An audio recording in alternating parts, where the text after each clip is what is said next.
Alright, so we have a graduated cylinder placed on a digital scale. So let me see, draw this out. There's a digital scale.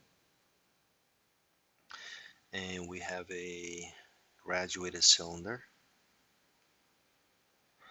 And the scale reads 70.19 grams. That's the mass of the scale. Alright, 15 milliliters of ethanol is added. So we've got some ethanol in here. 15.0. So it must be a graduated cylinder with markings for every ones, because then whoever did this properly estimated the tenths place. Alright, so what's the new reading on the scale? We want to know mass. Well, we're given the densities here, and there's ethanol. So density is mass over volume, and if we're given any two of the three variables, we can solve for the third variable.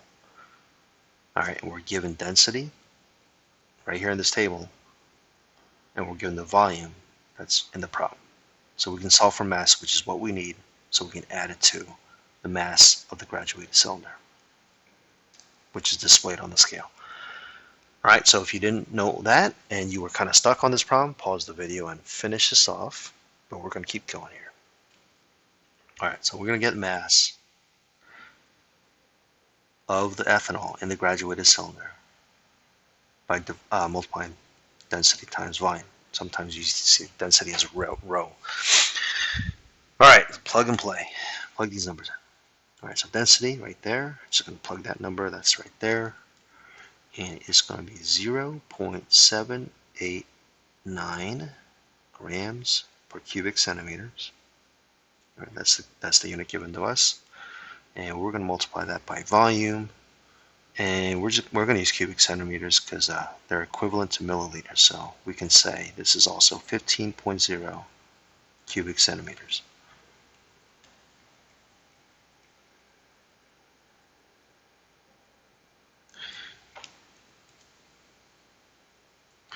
Alright, cubic centimeters cancel out because they're top and bottom, and we're left with units of grams, which is exactly what we're looking for, so we can add it to that unit of grams, which is on the scale. Alright, so let's punch these numbers in our calculator. 0.789 times 15 is a little bit more room, is 11.835 grams. Now we can't have these many sig figs. If this was if we had more multiplication or division to do, I wouldn't round here. But because I know my next step is addition or subtraction, then I have to follow sig fig rules after each operation. And we just did multiplication. So I got to follow multiplication sig fig rules, which says my answer that's calculated right there has to have the same number of sig figs as my measurement, with the least number of sig figs, which is 3. Alright, so my calculated answer has to have 3 sig figs. Alright, so I need to rewrite that as 11.9. I'm sorry, 11.8. I looked at the 5, didn't even see the 3. 11.8 grams. Alright, we have no idea what that is. Like this graduated cylinder, like we never knew. That information doesn't carry over. And we have even less idea what's in the 10 place. We have no idea. All right, so we can't write anything here. So there's our mass. And we're going to add that to the mass of the graduated cylinder, which is displayed on the scale. So let's add, line up the placeholders. All right, and we are going to just add them up. That's a 9, that's a 9, that's a 1. Did I think about that? Okay. So,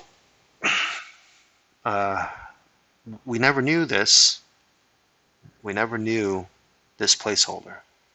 Can't have that. Alright, so that's going to round our last digit up, which is going to carry over to the 1. So okay, so we're in a predicament.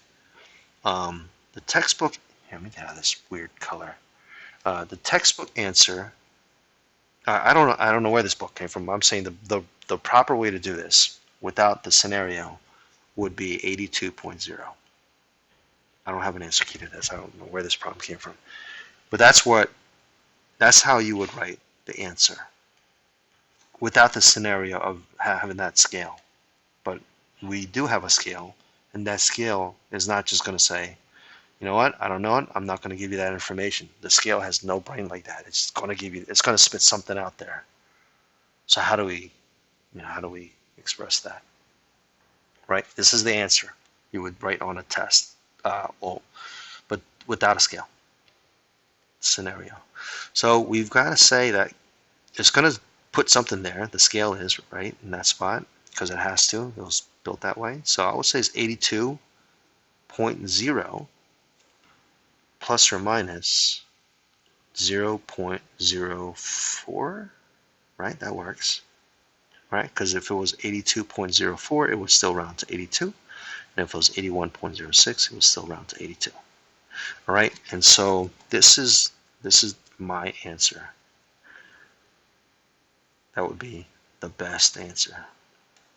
Now, I wouldn't be surprised if there is an answer key somewhere for this, and it says the answer key is 81.99. I wouldn't be surprised, but that is a bad answer because who knows? You have no idea what the scale is going to say on in that place. The scale can do whatever it wants because we have no idea what that information is. So this would be the best way to express. Now on the test, you would not get this problem because it's just way too much ambiguity. But you might get a version of it that's clear, like we might throw in an extra sig fig in that measurement, and then we won't have any of these questions to ask. So definitely a good problem.